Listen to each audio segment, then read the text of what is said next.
Hey guys, and welcome back to part 2 of Vampire the Masquerade Couteries of New York. Where we last left our hero, he just woke up a vampire. He's like, bro, what happened? He murdered somebody. Hot and heavy. Alright. Wait, you know exactly where you are. The nice looking 2-story building has a logo you immediately recognize. By the way, I'm wearing my Camarilla shirt. See what I mean? It's kind of big, but it's nice. The art hole. An avant-garde gallery used to hold that collection of bagged viscera. Everyone starts off with so many strong words. Okay. And body parts by... You can't quite remember the guy's name. He's a Brazilian. You think Fabio? Something or another? After me. No sudden movements, please. You've never been inside. Not quite your style. But the place has quite the cult following. You keep racking your brain for more facts, hoping they'll help you with whatever you got into. 2 large men in suits flank the door to the gallery on both sides, and they give your companion a nod as you approach. Prompted by the stranger who guides you, you walk inside. The gallery is full, which is unusual at this hour, to say the least. About 24 faces fill the showroom, and a number of waiters navigate the gathering, serving drinks. All of them are beneath the guest's attention. The visitors are well dressed, for the most part, but it's unclear what they have gathered here for. Nobody seems to be particularly interested in the art pieces on the walls, and the atmosphere is polite, unnaturally so. Many guests turn to look at you and the stranger who brought you here. Their glances are varied. You see open contempt on a few faces and animated interest of others. Most of their eyes in the room calmly observe you, as if wishing to appease your worth. Memories come back to you like a bad case of PTSD. How many times before had someone judged you impassively or decisively? Through your art. You share a piece of yourself with the world, and it'd respond by making you feel like garbage. It always took a lot of effort to not lose your cool and tell all of them to shove their opinions up their collective asses. Now, looking around, it feels like you've become another artwork as commodity, to be judged by a bunch of obscenely wealthy, out-of-touch assholes. Yeah, it's fine. It makes you want to scream. Good evening, Quadar, and to you, child. I don't know if that's what she's going to sound like the whole time, but for now. The noble, cold voice takes you out of your head and back to the situation at hand. The gallery, a crowd of strangers, you being brought here against your will. For what purpose? The room awaits your response. Good evening, miss. You are addressing the Prince of New York City, Helene Penharde, child of Michaela. Thank you, my sheriff, but I am capable of introducing myself. She is somewhat plain-looking and doesn't seem to possess a great deal of charm, but still the entire room is intently focused on her voice. She has influenced over these people, that much is clear. You may address me as Prince, child. I realize your introduction to in-life was abrupt, and I understand your sire left shortly after. The rules of our society dictate I punish you both for this transgression. A murmur of agreement, maybe, can be heard from the gathered audience, but I am willing to listen to what our loyal sheriff has to say about the circumstances of your embrace first. I'm going to remain silent. I feel like that's the best course of action here. You decide it's best to stay silent and listen to the whole situation unfold. It feels like you're out of your depth here. Shall we begin? You are about to be judged by the court of New York City. Quadar, please tell us how you found this fledgling and what happened on your way here. Court? Prince? Is this some kind of secret society make-believe? A trusted informant, who has chosen to remain anonymous at this time, tipped me off about a suspicious kindred appearing in one of our domain. Upon investigating, I found them gone, but this fledgling remained in their place. Interestingly, his sire made use of an older haven of one of the clan of the Rose for the embrace. They were even thoughtful enough to leave a local woman for the fledgling to stake his thirst on. Despite some reservations, he offered little resistance last night and cooperated on our way to be the safe house. I was pleased to not have to force his compliance. We had a quick chat, but wishing to appear here post-haste, I urged him to join me, which he did without struggle. A pleasant departure from my usual routine, I must say. Hell yeah, we did it right. His thirst particularly slacked with the bagged blood we kept in the safe house. We had a pleasant enough drive here. The story ends with us arriving at Elysium tonight. All eyes are on you again. You take a special interest in one of their faces. It's a beautiful woman with curly, almost blood-red hair and a dress to match. You see her whispering to someone bespectacled man. Bespectacled is such a cool word for having glasses, with an absent-minded look on his face. Who is she, you wonder? Thank you, Quidar. I take note of this fledgling's behavior and will take it into consideration later. She turns her attention to you. First, there's the matter of your sire. The person who brought you where Quidar picked you up from last night. Who were they? A beautiful man. He was beautiful, charismatic, charming, dark hair, sort of artistic mess.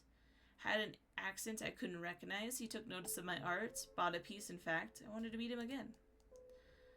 The last second came out almost involuntarily. You immediately feel ashamed, sounding like a sad puppy whimpering after their master. Yes, you do want to meet that man again. It is an urge deeper than you've ever felt. Maybe even love? Maybe, unless, JK. No, that's idiotic. He never even introduced himself to you. He used you. That asshole just plain used you. For what?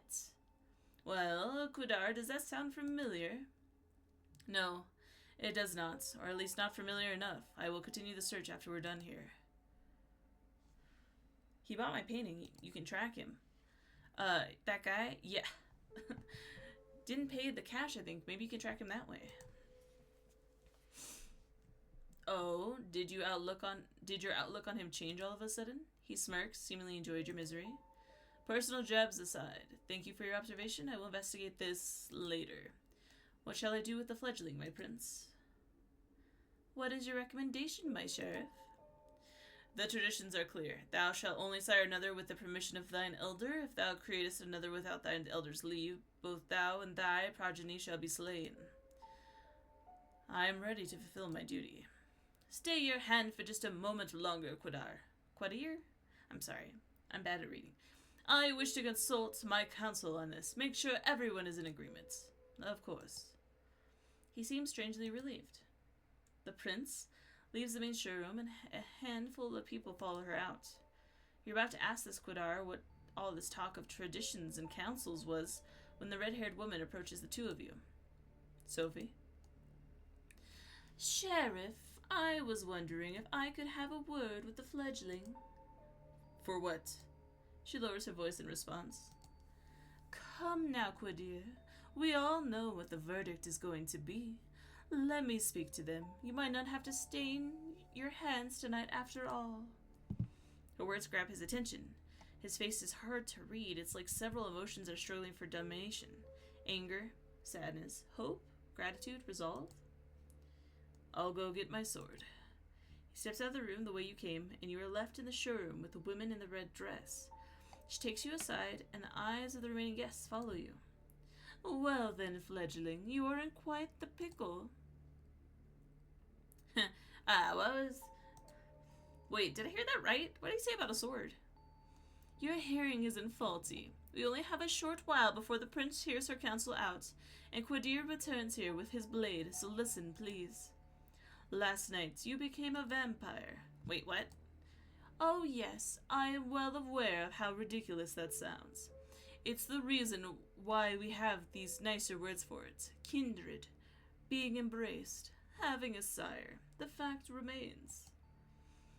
The beings called vampires, you looking at them, they're us. You glance around. Some of the guests are still occasionally looking at you, commenting on your hushed tones. On you in hushed tones. Many of the patrons are pale, really pale, most holding a glass of wine. No, not wine. That's not the right thickness, and not the right color either. You're trying to come up with something sensible to say, but you're drawing a blank. It makes a morbid kind of sense. You drank blood last night. There's no denying it. And your breathing has not returned. Your heart still remains. A vampire. Two voices in your head start battling for supremacy. One of them slowly begins to put everything that's happened since yesterday together, coming into a conclusion that no matter how insane it might seem, nothing but what she's saying makes sense. The other voice just keeps saying, what the fuck, what the fuck, what the fuck? You're surprised. This is often how it plays out by design. Quadir deliberately keeping you in the dark and all. If we do nothing, you will be cut down, as sure as the day follows night. But here...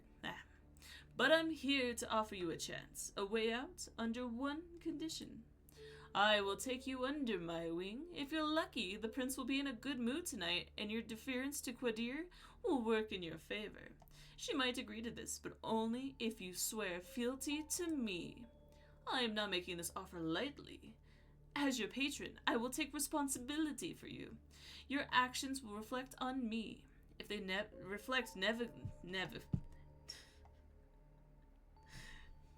If they reflect negatively, well, I will make sure you face the consequences. I don't know what I was trying to say instead of negatively, but my mouth was like stuck. Negatively. Navigately.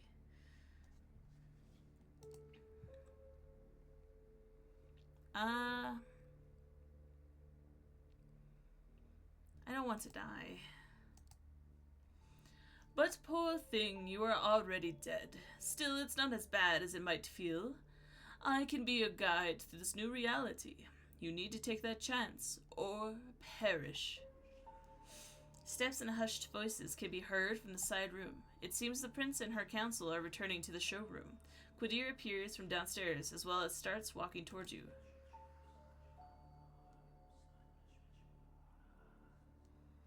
When you hear the verdict, ask to be spared. I will intervene. Remember my condition. She flashes a heart-melting smile towards Quadir, who does not smile back. The sheriff's immaculate suit is now complementing by a curved, oriental-looking metal scabbard fastened with a colorful sash around his waist.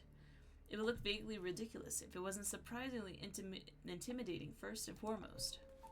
Quadir takes his place next to you and observes as the prince takes center stage again.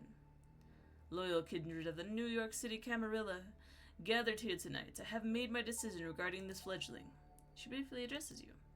I want you to know that this was not an easy decision to make. For your part, you have not done anything to earn our ire. I do feel a genuine sorrow for what must be done. We are all keenly aware that these nights we need to close our ranks and trust the wisdom of our elders and their traditions more than ever before. There is no place for tolerating dissent when our very existence is under constant threat, although I acknowledge some of my council's divergent opinions on this. She takes a look specifically at one of the people who left the room before. Rather plainly dressed, shy-looking man whose skin had a somewhat healthier tone. He bows his head in deference? I hold the final authority over this fledgling's fate, and I declare that while their embrace might be the sire's responsibility, in their absence it is the progeny that must be punished. The sentence is final death, to be resolved presently. Quadir? You hear a scraping sound and see what the sheriff has unsheathed his curved sword. It is a beautifully detailed blade, which you expect must be worth a small fortune. Its apparent sharpness makes you freeze up. 2 outs, bottom of the 9th. His quiet mumble is audible to nobody but you, as his eyes meet yours. Jesus Christ, sorry. You note just a hint of sadness in his countenance, one that quickly vanishes to give way to grim determination. And he's out to bat.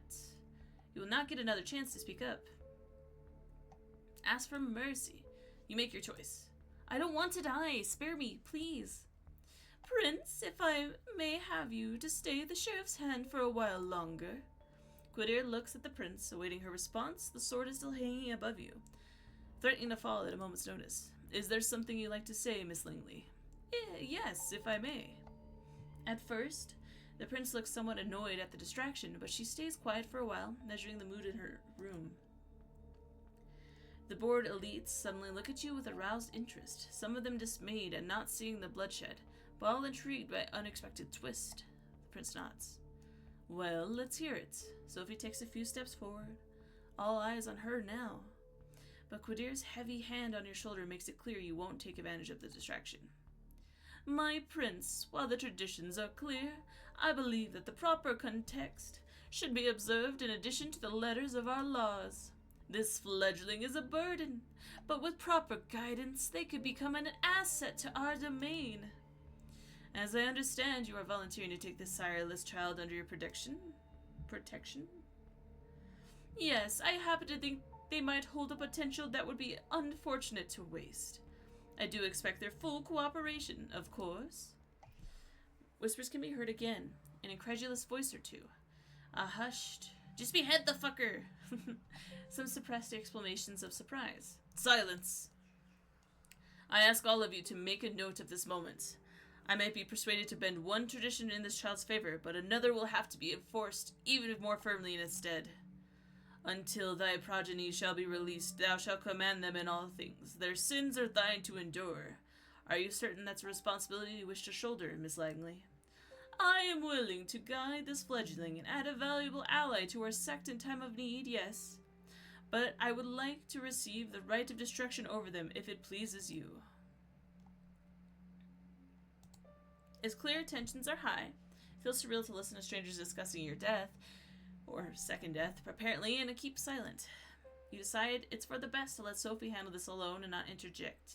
You have no idea how to handle the eyes wide shut crowd. The prince looks at you as if you're weighing your worth. She takes another good measure of the room before she speaks again. I shall grant what you ask. Let it be known, Sophie Langley of the Clan of the Rose will become this fledgling's patron. They shall be considered like sire and child. Miss Langley will take full responsibility for them, and I grant her the right of destruction if she sees fit to use it. Let my intentions be clear, however. If I am to turn a blind eye to one of our most important traditions on this occasion, I expect to be beneficial to the Camarilla. Substantially so. I hope you find this verdict satisfactory, Miss Langley? Of course, Prince, thank you. Very well. She turns to you. What is your name, child? Ah, interesting. It's Lamar, Prince. She nods. Welcome to the Camarilla, Lamar. Now, this evening proved to be even more eventful than I had anticipated, but with the fledgling's fate decided, I believe our meeting here can conclude. Thank you all for appearing on such short notice. Give my regards to those who couldn't make it. Quiddir, a moment of your time before I let you return to your duties. Of course, Prince. He shoots you a side glance that doesn't leave much space for interpretation. You'll be watched. You will be judged. And if need be, you will be punished. The two of them leave the gallery. Well, Lamar, I think we both already managed to significantly improve each other's evenings. But let's keep the ball rolling, shall we? I think we should have a toast to a new, fruitful partnership. She raises her hands as one of the well-dressed concierges who have now reappeared in the showroom to refill the guests' glasses. The conventionally handsome man approaches with a carafe of red liquid. He pours it into the two tall glasses. It's blood, again. That much is clear. You're in two minds about drinking it, but the memory of last night's hunger makes you wince. You take a tentative sip. You expect the same blandness you tasted a few hours ago, but this one you can actually savor. It's smoky and warm, making you think of a cozy cabin in the woods. It does strike you as a strange image for your mind to jump to when drinking human blood, but it is what it is. You're never going to taste anything like it. Do you like it? I think NYC caterers have very bougie ideas. No, that's not how you say that word. Borgios? Ideas about what good blood should taste like. Apologies, you must have so many questions. While we're on the topic, perhaps we should start with those related to sustenance. How much do I have to drink? I feel like that's important. I feel this hunger constantly. How much do I have to drink to make it go away? The sad reality is it'll never go away. No matter how much you drink, you will always be tempted to have more. Unless you consume someone holy, it's the last drop, paying for temporary relief with their life, but that is a one-way road to losing your humanity. I'm struggling tonight. Best start by just taking a single sip from a vessel. Be prudent. Hot, fresh blood will be more sustaining than most anything they serve in a fancy glass. But it can make you more voracious. As to how much you should have, it depends if you're frugal. You can survive many nights without a single drink. but it's risky and it will tempt the beast that is part of our curse. Tomorrow I shall take you hunting and we will explore this topic further. The blood you're having tonight should be enough to keep you happy for now. Yeah, what is that? The prince mentioned something about you and me becoming like sire and child. What does that mean? Helene, Prince Panhard, spared you on the occasion that I take responsibility for you.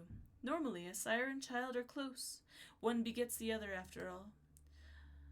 Our relationship may not be exactly that of a sire and a child, but it's treated as such by our laws. That we do not share blood does not matter. You must therefore defer to me in all things. I don't wish to use the rights of destruction that the prince granted me, so I will appreciate if you don't give me a reason to. I promise I'll guide you, and I meant it. Treat me as your mentor and superior, and I will treat you as my loyal retainer and understudy. With me, you can go far. Without me, you'll be lost to the unfeeling night, and we can't have that. Those of us unaccounted for can easily become a danger to the Masquerade. That's the main reason why, with your sire gone, the prince wanted you out of the picture too. The concierge returns, asking for permission to intrude, which Sophie gives with a polite smile, and leans it to whisper in her ear. You note that the gallery is now almost empty. I'm being told the gallery is just about to close, but we still have quite a lot to discuss. We'll go to one of my apartments. My jalopy is waiting downstairs. Come. The smile she puts on makes you remember last night's encounter in the showroom. A similar eagerness to spend time with this person overtakes you momentarily, and you follow her outside. Your sixth sense tells you she's an artistic soul too, and you unwittingly start projecting good qualities onto her. Sophie leads you to a luxurious silver Rolls Royce and invites you to sit in the back. The chauffeur, a broad-shouldered, clean-shaven, middle-aged guy, starts driving immediately. Where did we leave off? I believe I started telling you a bit more about our customs. You've heard the prince refer to our traditions. The chief among them is the Masquerade. As you might have gathered from us assembling in a niche gallery after closing time, our comings, goings, and doings tend to be somewhat secretive. We do not advertise our existence. We allow myths and modern fiction to morph and muddle the facts, so the vast majority of kind, we remain bedtime stories and pop culture icons. Say, is that one television show about a vampire angel still popular? Shake your head in confusion. She shrugs and continues talking, looking a little bit more dejected than before. Our clandestine ways help us remain safe, allow us to explain away the occasional trip up to the rational minds of the 21st century humanity, and dictate much of our interactions with mortals.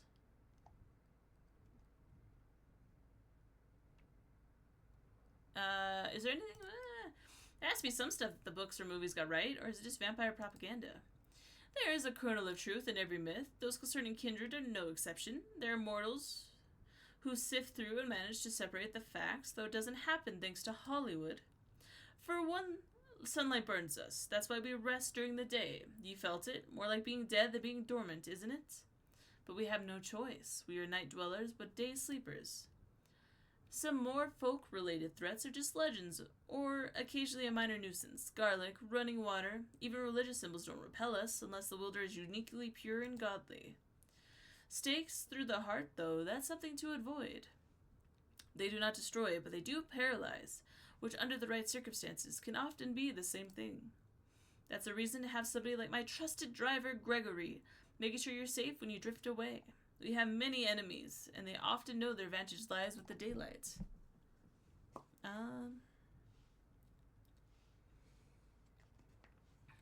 Do vampires? Yeah. You mentioned enemies. I guess that's what makes it necessary to watch each other's backs. Can you count on other vampires for that? She surprises you by letting out a soft chuckle before answering. No. Our little sect supplies social interactions aplenty, but it doesn't really encourage counting on someone. Support given in exchange for favors? Yes, that's more like it. Long-term solidarity does occur in the Camarilla, but we are all a very politicized organization by necessity. Loyalty is to your sire, to your prince, and to the sect. When you're in Elysium, like we were tonight, the sect can appear to be a monolith. The reality is more complex. Outside of official gatherings, shady deals and quid pro quo mentality reign supreme. She seems to be lost in thought and falls silent for a while, leaving you to ponder all the things you've learned tonight. It still feels absurdly unreal, but as piece after piece of knowledge falls into place, the image becomes almost like an entirely logical jigsaw puzzle. Whatever you wouldn't believe on your own, you've witnessed. Many questions form your thoughts, but the one you keep returning to is what your places in this new reality should be. Oh, that looks really nice. The car stops. You're in the city, in front of an old but well-renovated apartment building. We're here. Would you like to see your lodgings? Yeah! May I get my own apartment? That's neat. Consider it the first of many gifts that I'm able to grant in exchange for loyalty. Come upstairs. She leads you through a small hall with a night guard who greets Miss Langley with a good evening, and you take the stairs up to the second floor. She opens the door to room 209. Inside are all the amenities you could expect from a modern apartment. Some you wouldn't have deemed necessary just the previous night, including thick blinds on the window. The back room has a comfortable-looking bed and a thick steel door with several sturdy-looking locks, but no windows. Well, how do you like it? It's amazing! I'm glad. Make yourself at home. Tomorrow I will take you hunting and discuss the blood in more details. I'll let you get comfortable. The keys are by the television set. I will come to pick you up tomorrow night. Use the back room for rest. You can lock the doors just in case. It stings a bit when she leaves. It's like the room suddenly became a few shades dimmer. You inspect the kitchen, hoping to find something to drink. Nothing. No regular food either. Feels strange that Quadir could be a more thoughtful host than your new sire, even if only in that respect. You briefly wonder if the sheriff might have a hidden side. With nothing left to do, you lie on the couch with the TV playing in the background for company. Columbo returns. Kojak reruns. Oopsie. President of the United States got himself into serious trouble again. President of the United States got himself out of trouble again. Prudence starts yelling over each other about things that seemed a little bit insignificant just 2 days ago. You start drifting off, reflecting about another night of confusing conversations and world-shattering revelations. How many more before you finally understand what happened to you and what you're supposed to do now? You keep coming back to life you left behind, the people you should contact, the things you want to pick up from your apartment. You wonder when you'll have the chance for either. As you start to feel the same tiredness that made you drift into a cold sleep last night, you settle in the back room. The bed is comforting, the lack of windows less so. You leave the light bulb on. Looking at it, you realize it's the closest thing you'll ever come to staring at the sun on a breezy summer day again. A wave of melancholy overwhelms you. A few minutes later, your consciousness fades, and you take the plunge into darkness again. Sinking, sinking, sinking, sinking. Hey, yo! I think this is... We'll see. Hunger is at the heart of a vampire's existence. To ignore it is to tempt the beast. Why is the music yelling at me? Is to tempt the beast to take over its desire to feed. To overindulge in feeding may threaten the masquerade while staining what humanity you have left. In Couteries of New York, having higher hunger is indicated by progressively thick blood frames around the screen. Oh, like this. Like the one you see now. As your hunger grows, so does this indicator. Your hunger may increase when you call upon your vampiric powers, when you need to mend your wounds after a fight. When your hunger reaches its maximum level, you will receive a warning after you complete a piece of the story. Ignore it at your own peril. Some choices might only become visible if your hunger is high enough. Similarly, high hunger may block off some choices, as you will be able to see after pressing continue. Okay.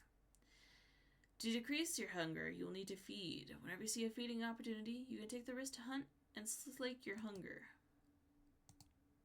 You will need to keep the hunger at bay if you are to uphold the masquerade to survive the night that awaits you.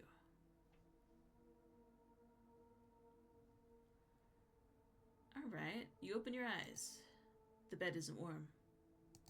The room is filled with artificial light from the ceiling. The solely of mental doors is closed. I think this was solid, but cut it off. Normally you stretch for a bit. On some mornings, you probably throw the quilt over yourself and snooze a moment longer. But that was before. The way you woke up now, you are fully conscious. No grogginess, nothing weighing you down, just a nagging need in the back of your head. Hunger. Not as severe as the last time, but unmistakably there. You get up and open the door to the main room. A digital clock on the TV shows you the time, 9:04 p.m. You walk over to the blinds and retract them cautiously. The only light coming is in New York City's official nighttime luminescence. So that's what your waking hours are going to look like now. You missed the sunlight already.